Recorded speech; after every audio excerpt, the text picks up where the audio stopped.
리듬 김상운.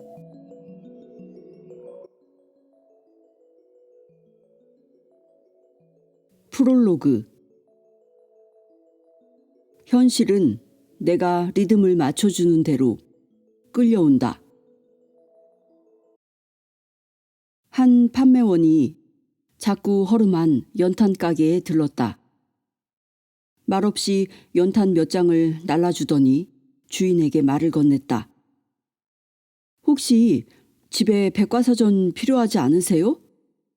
주인이 경계하는 눈빛으로 물었다. 얼만데요? 10만 원입니다. 어림도 없어요. 우리 형편으로는. 주인은 단호히 고개를 내저었다. 말도 붙이지 말라는 얼굴이었다. 잠시 후 판매원이 다시 다가갔다. 선생님이 이렇게 고생하시는 것도 전부 자식을 위해서 아닙니까? 자녀분들이 평생 연탄을 날라야 한다고 생각해 보세요. 그렇게 되지 않으려면 아이들이 많이 배워야 해요. 하고 싶은 일을 하면서 살게 해야죠. 주인의 표정이 돌연 숙연해졌다. 그러더니 연탄 묻은 손을 계약서에 내밀었다. 웅진그룹 창업자인 윤석금 회장이 백과사전 외판원으로 일할 때의 이야기다. 먹고 살기도 어려운 연탄가게 주인에게 백과사전은 필수품이 아니었다. 그는 꿈쩍도 하지 않았다. 이럴 때 윤 회장은 리듬부터 맞춰주었다. 먼저 몸짓이나 행동, 말을 상대방과 비슷하게 맞춰주었다. 상대가 연탄을 나르면 함께 연탄을 날라주었다. 걷고 있으면 함께 걸었다. 말을 빨리 하면 자신도 빨리 말해주었다. 느리게 하면 자신도 느리게 말해주었다. 이렇게 외적인 면에 리듬을 맞춘 뒤 가슴속에 숨어있는 열망에다 리듬을 맞춰주었다. 가난한 사람을 만나면 가난에서 벗어나고 싶어하는 열망에 리듬을 맞춰주었다. 승진하고 싶어하는 사람을 만나면 승진하고자 하는 열망에 리듬을 맞춰주었다. 이런 식으로 그는 입사 첫날 브리테니커 사전 26지를 팔았다. 한국 지사가 설립된 이래 신입사원이 세운 최고의 기록이었다. 입사 1년 만에 54개국 세일즈맨 중 전체 1등을 차지했다. 누구나 그와 단 5분만 얘기하면 그의 매력에 사로잡힌다. 판매 사원들 앞에서 연설하면 마치 인기 연예인이 나온 것처럼 열광한다. 사람들의 마음에 리듬을 맞춰주기 때문이다. 리듬만 정확하게 맞춰주면 이 세상에 존재하는 모든 것이 어김없이 내 뜻대로 끌려온다. 예컨대 공중엔 온갖 주파수의 리듬이 떠다닌다. 하지만 내가 리듬을 맞춰주는 것만이 눈앞의 현실로 나타난다. 만일 내가 어떤 라디오 채널에서 음악을 듣고 싶다면 그 주파수에 맞춰야 음악이 흘러나온다. 내가 주파수를 맞추지 않았는데 음악이 흘러나올 리 만무하다. 또 이 세상의 수십억 인구 가운데 나와 리듬이 맞아 떨어지는 사람과 결혼도 하고 친구도 되고 여행도 함께한다. 리듬이 맞지 않는다면 그냥 스쳐갈 따름이다. 심지어 눈길이 마주치는 것도 서로 리듬이 맞아야 한다. 물리학자이자 심리학자인 민델 박사는 이렇게 말한다. 사람이 뭔가를 바라보는 것도 결코 우연한 일이 아니다. 그 뭔가와 리듬이 맞아 서로 끌어당길 때 바라보게 된다. 즉, 내가 거리를 걷고 있다가 누군가와 시선이 마주치는 것도 결코 우연이 아니다. 서로 리듬이 맞아 떨어지기 때문에 마주치는 것이다. 내가 꽃을 바라보는 것도 결코 우연이 아니다. 꽃에서 발산되는 리듬과 내 리듬이 서로 맞아떨어져 바라보는 것이다. 민델 박사는 이렇게 리듬이 맞아떨어져 현실로 나타나는 현상을 추파 던지기라고 불렀다. 나는 지난 28년간의 긴 세월을 뉴스 현장에서 보냈다. 기자의 눈에 비친 세상은 재난, 질병, 비리, 살인, 강도, 폭행 등으로 얼룩진 고통의 바다였다. 하지만 그건 겉모습이었다.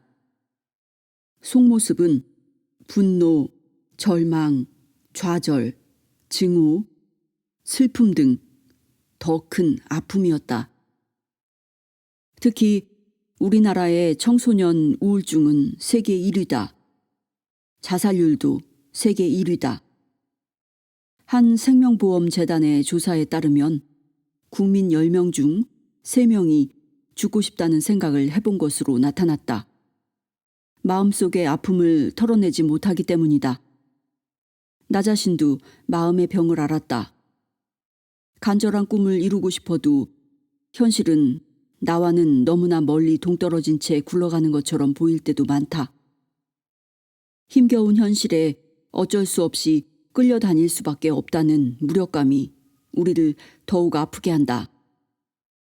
현실을 내 뜻대로 끌어당기는 도구는 없을까? 지난 1년간 오로지 그 도구를 찾는 데 몰입했다. 때로는 취재를 통해, 때로는 선물처럼 떨어지는 뜻밖의 영감을 통해 답이 날아들었다. 그 답이 바로 리듬이었다. 남이 내게 화를 낼 때 화에 리듬을 맞춰주면 화가 끌려 나온다. 남이 나를 증오할 때 증오에 리듬을 맞춰주면 증오가 끌려 나온다. 꿈을 현실로 끌어당기는 것도 역시 리듬을 통해서이다. 제1장에서는 상대의 어두운 생각에 리듬을 맞춰 끌어내는 방법을 풍부한 사례들을 들어 소개한다. 제2장에서는 내 안에 어두운 생각을 끌어내는 방법을 많은 사람들의 실화를 곁들여 설명한다. 제3장에서는 꿈에 리듬을 맞춰 현실로 끌어당기는 과학적 방법을 알기 쉽게 소개한다. 인생이 풀리지 않는 건 리듬을 맞춰주지 않기 때문이다. 우울할 이유도 자살을 꿈꿀 이유도 없다. 리듬만 맞춰주면 인생은 리듬을 타고 흘러간다. 내 생각을 현실로 끌어당기는 도구는 리듬이다. 왜 리듬에 끌려다닐까? 거리를 지나가다 간질 발작을 목격한 적 있는가? 환자는 극심한 경련을 일으키며 마치 플라스틱 조각처럼 몸이 뻣뻣하게 굳어버린다. 당신은 당장 달려가 어떻게든 도와주고 싶지만 어쩔 줄 몰라 가슴만 태운다. 저 사람에게 지금 꼭 필요한 게 뭐지? 일리노이대 병원의 휴 박사는 발작을 일으켜 혼수 상태에 빠진 간질 환자에게 클래식 음악을 들려줘 봤다. 모차르트의 피아노 소나타 K448번이었다. 불과 몇 분 만에 놀라운 변화가 일어났다. 혼수 상태에서 깨어나네? 발작 횟수도 급격히 줄었다. 환자 36명 가운데 29명이 극적으로 호전됐다. 의심의 여지가 없네. 82%가 발작을 멈췄으니까. 모차르트 음악은 20에서 30초마다 반복되는 특유의 리듬이 있다. 마음의 거친 물결에서 벗어나 고요함에 빠지게 해준다. 그래서 이 리듬에 접속되면 혼수 상태에서도 벗어나는 것이다. 리듬을 맞춰주면 지능도 올라간다. 오하이오 주립대 연구진은 운동하는 사람들에게 비발디의 사계를 틀어주었다. 운동이 끝난 뒤 어휘력을 시험해 보았다. 음악을 듣지 않은 사람들보다 성적이 2배나 더 높았다. 3, 4세 아이들에게 모차르트의 반짝반짝 작은 별 등을 6개월간 들려준 뒤 IQ 테스트를 해봤더니 IQ가 34%나 높아졌다. 아인슈타인은 물리학 문제가 풀리지 않으면 을에 바이올린이나 피아노를 쳤다. 그의 아들은 이렇게 수레한다. 아버지는 더 이상 생각이 떠오르지 않는다고 느끼면 음악으로 푸셨어요. 때로는 바이올린을, 때로는 피아노를 연주하면서 머리를 식히셨죠. 한동안 지나면 다시 밝은 표정으로 연구실로 향하곤 하셨어요. 아인슈타인은 실제로 바이올린과 피아노를 내 친구들이라고 불렀다. 리듬을 맞춰주면 치매도 예방될까? 엘버트 아인슈타인 의대 연구진은 무려 21년간에 걸쳐 500명 이상의 삶을 추적해 보았다. 어떤 활동이 치매 예방에 가장 효과적이었을까? 여러 가지 정신적, 육체적 활동 가운데 독서를 즐긴 사람은 35%, 일주일에 4회 이상 십자말 풀이를 한 사람은 47%나 치매 발병률이 떨어졌다. 그런데 더욱 놀라운 사실이 드러났다. 습관적으로 춤을 즐긴 사람은 치매 발생률이 무려 76%나 낮았던 것이다. 왜일까? 춤을 출 땐 몸과 마음이 리듬을 타고 움직인다. 춤이 두뇌에 리듬을 일으키니 치매가 끼어들지 못했던 것이다. 리듬은 상술에도 이용된다. 백화점 포도주 코너, 세계 각국에서 수입된 포도주를 살피던 한 고객이 독일산 포도주를 고른다. 왜 하필 독일산 포도주를 사셨나요? 가격이 괜찮아서요. 혹시 독일 음악 때문에 독일산을 사신 건 아니에요? 독일 음악이요? 매장에서 지금 독일 음악이 흘러나오고 있나요? 고객들은 절대로 자신들이 리듬에 끌려 특정 포도주를 선택했다고는 생각하지 않는다. 하지만 영국 레스터 대학의 노스 박사가 조사한 바에 따르면 그들은 모두 속고 있다. 백화점이나 슈퍼마켓에서 프랑스 음악을 틀어놓은 날은 고객들의 77%가 프랑스산 포도주를 사갔다. 독일 음악을 들려주는 날엔 73%가 독일산 포도주를 사갔다. 하지만 실험 대상이 됐던 고객 44명 중 겨우 1명꼴만 음악 때문에 특정 포도주를 골랐다고 대답했다. 리듬으로 지갑을 열어놓게 할 수도 있을까? 노스 박사는 음식점 손님들에게 클래식 음악과 팝 음악을 들려주고 손님들의 주문 내용을 관찰했다. 클래식 음악을 들려주자 손님들은 팝 음악을 들을 때보다 1인당 평균 10%나 더 많은 돈을 소비했다. 텍사스 공대의 아레니는 포도주 상점에 클래식 음악을 틀어놓으면 팝 음악을 틀어놓을 때보다 손님들이 평균 3배 이상 비싼 포도주를 사간다는 사실을 밝혀냈다. 하지만 패스트푸드 음식점에서는 절대 클래식 음악을 틀어놓지 않는다. 대신 템포가 빠른 음악을 들려준다. 손님들이 빠른 음악을 들어야 음식을 씹는 속도가 빨라지기 때문이다. 이렇게 빨리 먹고 일어서야 음식점은 회전율을 높여 매출을 증가시킬 수 있다. 한 음식점 종업원들이 손님들의 말에 리듬을 맞춰 보았다. 비프 스테이크 2개 주세요. 아, 네, 비프 스테이크 2개요. 미디엄으로 해주세요. 네, 미디엄으로요. 이렇게 리듬을 맞춰줬더니 팁을 주는 손님들이 78%나 됐다. 리듬을 맞춰주지 않을 경우 팁을 놓고 가는 손님들은 52%에 불과했다. 더 놀라운 건 팁의 액수였다. 네덜란드의 심리학자 바이렌이 실험을 해봤더니 리듬을 맞춰줄 경우 팁의 액수는 평소보다 무려 100%나 늘어났다. 신경 분석학자인 해리스는 가정이나 직장에서도 상대의 말에 리듬을 맞춰주라고 조언한다. 상대가 말한 문장을 슬쩍 되풀이해 주거나 요약해 반복하는 식으로 말이다. 예컨대 그러니까 부장님께서는 예산을 좀 낮게 잡았으면 좋겠다 이런 말씀이시군요. 라는 식이다. 그럼 상대는 내가 자신과 리듬이 척척 맞는다고 믿게 돼 나를 좋아하게 된다. 행동에 리듬을 맞춰주면 어떨까? 조직 행동학자인 매덕스는 MBA 학생들에게 협상을 시키면 성공률이 고작 12.5%에 머문다는 사실을 발견했다. 그래서 이번에는 이렇게 지시해 보았다.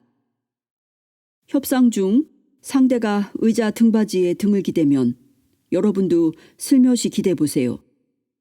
상대가 다리를 꼬면 여러분도 따라서 꼬고 그런 식으로 계속 리듬을 맞춰주세요. 이렇게 리듬을 맞춰주자 협상 성공률이 67%로 껑충 뛰었다. 해리스는 면접 시험 때 면접관의 목소리와 높낮이, 말의 속도, 제스처 등을 유심히 살펴보고 그가 알아채지 않도록 유의하며 리듬을 맞춰주라고 주문한다. 예컨대 면접관이 의자에 앉아 있다가 다리를 좌우로 흔들면 나도 몇 초 후 슬며시 다리를 좌우로 흔든다. 또 면접관이 대화를 나누다가 천장을 바라보면 나도 잠시 후 천장을 바라보며 대화를 계속한다. 면접관들은 자신들과 리듬이 맞는 응시자들을 합격시키고 싶어 하기 때문이다. 신기한 일이다. 사람들은 왜 이처럼 리듬에 끌리게 되는 걸까? 리듬엔 거역할 수 없는 마법 같은 힘이 들어있는 걸까? 생각에도 리듬이 있다. 한 젊은 부부가 강원도로 여행을 떠났다. 목적지는 횡성이었다. 기대에 부푼 아내가 이렇게 말했다. 여보, 우리 여주 아울렛 구경도 하고 도자기 구경도 하고 천천히 가자. 남편은 생각이 달랐다. 안 돼. 주말이라 차가 막힐 수도 있어. 일단 횡성에 가서 쉬자고. 아내는 내심 서운했다. 자기야, 누가 우리 기다리는 것도 아닌데 구경하며 가면 안 될까? 당신이 운전할 것도 아니잖아. 빨리 가서 쉬자. 횡성에 도착하자 남편은 횡성 한우를 먹으러 가자고 했다. 반면 아내는 지방 특산물인 더덕구이를 먹자고 했다. 한우는 집에 가서 먹어도 되잖아. 자연산 더덕구이를 한번 먹고 싶은데.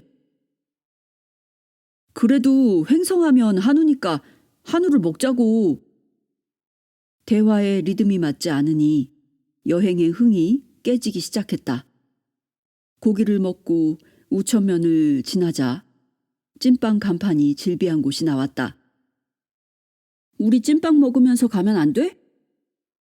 아유, 난 찐빵은 질색이야. 배고프지도 않은데 뭐. 그냥 가자.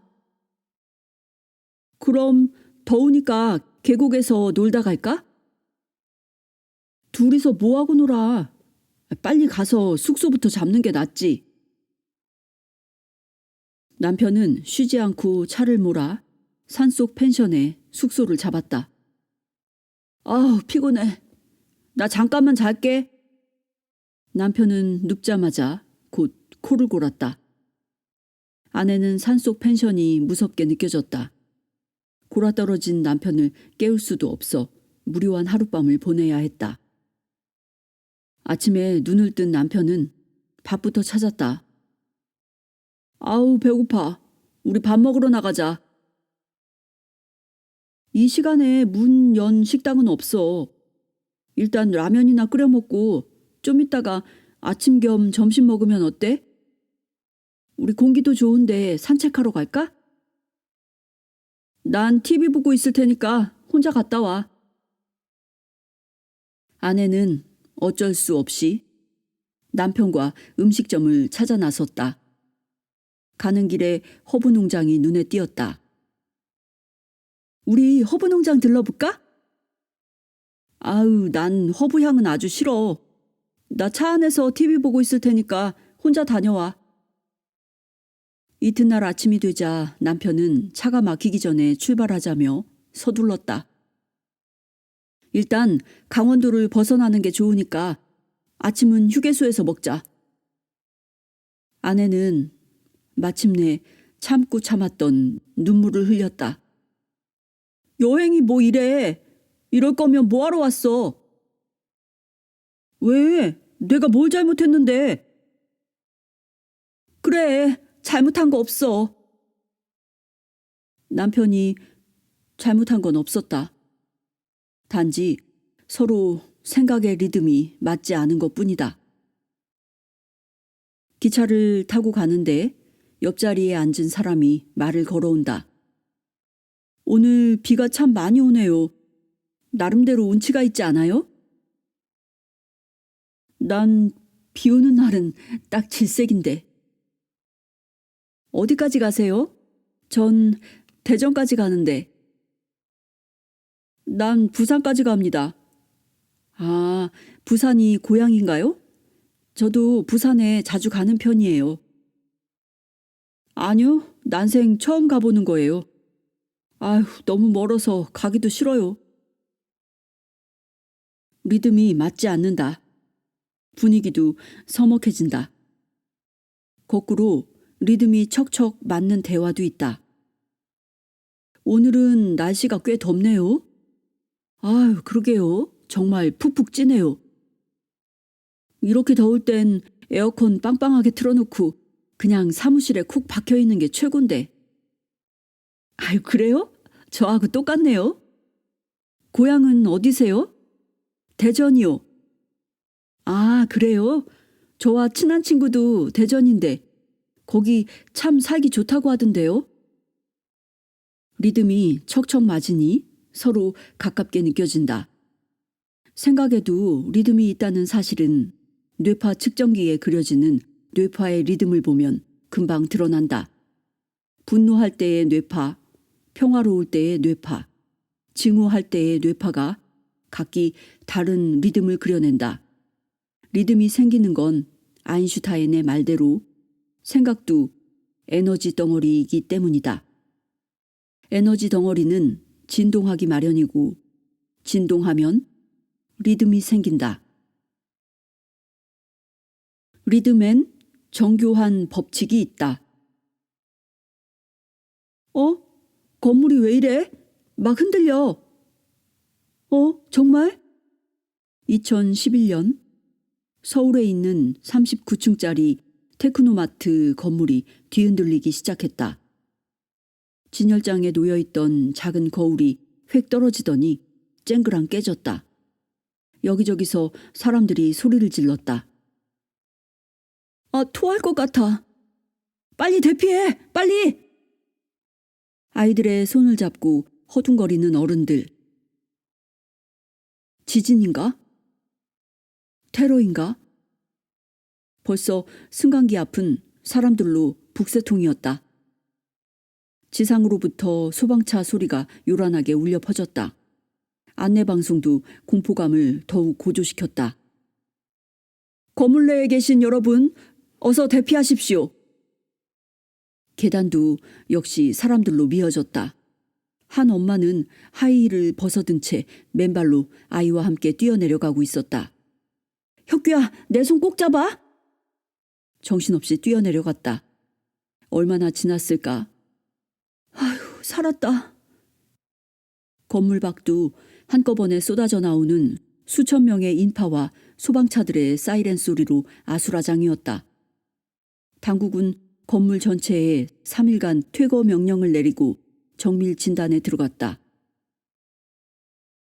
39층짜리 건물을 뒤흔든 건 누구였을까? 바람이었을까? 당국의 조사 결과 당시 바람의 진동수는 1초에 한 번꼴도 안 되는 1헤르츠였다. 반면 건물의 진동수는 2.7헤르츠였다. 진동수가 서로 다르니 바람이 공명을 일으킨 건 아니었다. 그렇다면 지하철이었을까? 지하철의 진동수는 2헤르츠, 역시 건물을 뒤흔든 원인은 아니었다. 그럼 원인은 뭘까? 설마 집단 뜀뛰기 때문은 아니겠지? 조사관들은 혹시나 하는 마음에서 건물 12층의 피트니스 센터에 가보았다. 새로운 강사가 수강생들에게 쿵쿵 박자를 맞춰 집단 뜀뛰기를 시킨다는 말을 들었기 때문이다. 그곳을 가보고는 입이 딱 벌어졌다. 정말? 태보의 진동수가 정확하게 1초에 2.7번이네?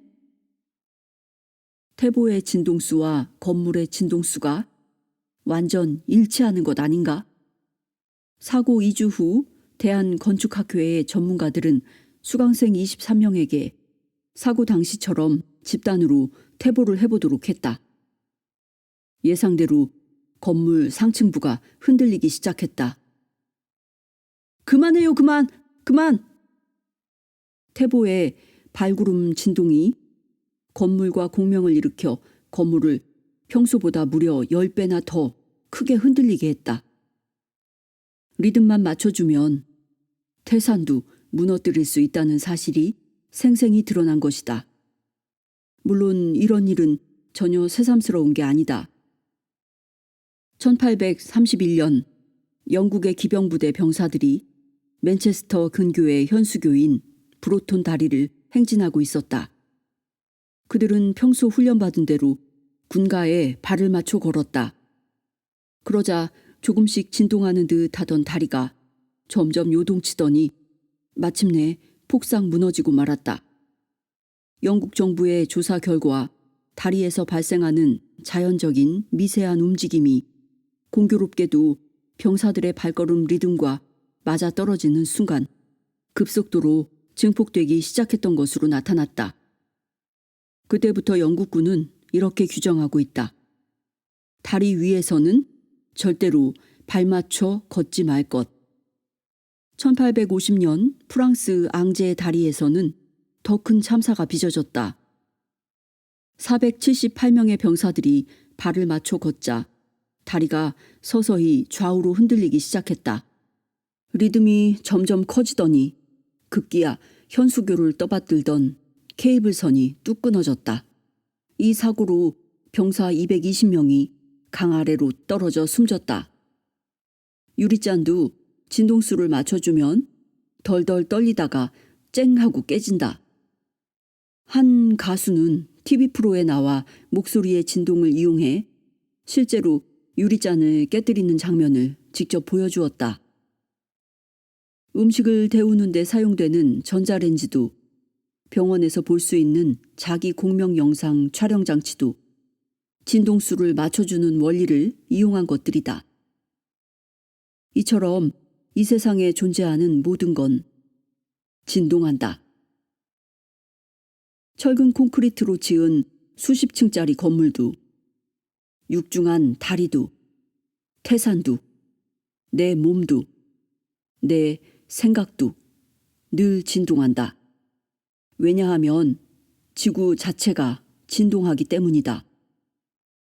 그럼 지구는 왜 진동할까? 우주가 진동하기 때문이다. 따라서 우주에 있는 모든 것이 항상 진동할 수밖에 없다. 단지 각기 진동의 크기와 진동 수가 다를 뿐이다. 우주 만물은 각기 고유의 진동수, 즉 주파수가 있다. 만물이 각기 고유의 리듬을 발산하는 건 주파수가 다르기 때문이다. 그래서 뉴욕 시립대의 물리학자인 미치오 카쿠 교수는 우주는 진동하는 끈들의 교향곡이다. 우주는 진동하는 멜로디이다. 라고 말한다. 노벨 물리학상 수상자인 하이젠베르크도 우주는 물질이 아니라 음악으로 만들어져 있다. 라고 했다. 모든 리듬은 정교한 법칙에 따라 움직인다. 주파수가 비슷한 리듬은 서로 끌어당긴다. 그래서 리듬만 맞춰주면 아무리 단단해 보이는 것도 움직이기 시작한다. 어마어마한 고층 건물도, 육중한 다리도, 빈틈없어 보이는 유리잔도, 말랑말랑한 음식이나 인체도 리듬만 맞춰주면 어김없이 흔들린다. 그럼 생각에도 리듬이 있다면 이런 정교한 법칙에 따라 움직일까? 리듬이 비슷한 생각들은 서로 끌어당길까? 미국에 잭슨빌이라는 도시가 있다. 이 도시엔 신기하게도 잭이라는 이름의 남성들이 집중적으로 몰려 산다. 또 필라델피아라는 도시에는 필립이란 이름의 남성들이 떼를 지어 모여 산다. 다른 도시들보다 필라델피아에 10.4배나 더 많이 산다. 또 캘리포니아주엔 켈리로 시작되는 이름을 가진 사람들이 유별나게 많고 캐나다 토론토엔 토르라고 시작되는 이름을 가진 사람들이 많이 거주한다. 플로리다주에는 플로렌스, 조지아주에는 조지, 버지니아주에는 버질이라는 이름을 가진 주민들이 집중적으로 모여 산다. 심리학자 펠햄 교수는 무려 15,000건의 결혼 기록도 살펴보았다. 너무나 많은 남녀가 똑같은 철자로 시작되는 성을 가진 사람과 결혼한 것으로 나타났다. 아예 성이 같은 사람과 결혼한 사람들은 더욱 많았다. 그럼 직업은 어떨까? 미국에서 제리, 데니스, 월터 등은 각기 전체 미국인들의 0.42%를 차지할 만큼 흔한 이름이다. 하지만 덴티스트, 치과 의사 가운데 데니스라는 이름을 가진 사람이 제리나 월터라는 이름을 가진 사람들보다 무려 2배나 많다. 그런가 하면 지올로지스트, 지질학자, 지오피지스트, 지구 물리학자, 지오케미스트, 지구 화학자 등 지오사이언티스트, 즉 지구 과학자들 가운데는 조지, 지오프리 이름을 가진 사람들이 유난히 많다. 이름은 투표할 때도 영향을 끼친다. 예를 들어 2000년 대통령 선거에서 성이 B로 시작되는 유권자들은 부시 후보를 찍었고 성이 G로 시작되는 유권자들은 고어 후보를 편파적으로 많이 선택했던 것으로 집계되었다. 이는 우연일까? 이름에도 리듬이 있다는 사실을 생각하면 그렇지 않다. 사람들의 생각도 리듬에 끌려다닌다. 지난 1990년대 중반 미국 미시시피 강에 홍수가 닥쳤다. 강 유역의 크고 작은 도시들이 초토화될 위기에 처해 있었다. 교통은 갈수록 두절되고 주민들은 생필품과 식량이 떨어져 공포에 떨고 있었다. 그런데 그 많은 도시들 가운데 유독 일리노이주의 퀸시라는 작은 도시엔 매일 엄청난 양의 구호물자가 전달되었다. 대체 누가 우리한테만 이 많은 생필품과 식량을 보내주는 거지? 구호물자를 추적해보니 1600km나 떨어진 매사추세츠주의 한 도시가 보내준 것이었다. 그 도시의 이름은 놀랍게도 그 도시 이름도 퀸시였다. 매사추세츠주 퀸시 시민들은 단지 도시 이름이 똑같다는 이유만으로 멀리 떨어진 일리노이주 퀸시 시민들에게 막대한 구호물자를 아낌없이 보내줬던 것이다. 사람들은 고개를 갸웃했다. 이름의 리듬이 똑같다고 마음이 끌린다? 믿기지 않는걸? 심리학자 간어는 비슷한 이름을 사용해 설문지를 우편으로 보내보았다. 발신자의 이름을 수신자의 이름과 비슷하게 꾸며서 보내면 그럼 답신자도 많아질까? 그는 한 그룹에게는 설문지 수신자의 이름과 비슷한 사람을 발신자로 했다. 예컨대 수신자가 김철수라면 발신자는 김철주로 했다. 다른 그룹한테는 이름이 전혀 다른 사람을 발신자로 해서 보냈다. 예컨대 수신자가 김연아라면 발신자는 박선영으로 했다. 결과는 이름이 비슷한 사람으로부터 설문지를 받은 수신자들은 2배나 더 많이 설문지를 작성해서 보내주었다. 그들은 자신들이 이름의 리듬에 끌려 행동했다는 사실을 알고 있었을까? 단 한 명도 예외 없이 말도 안 된다고 대답했다.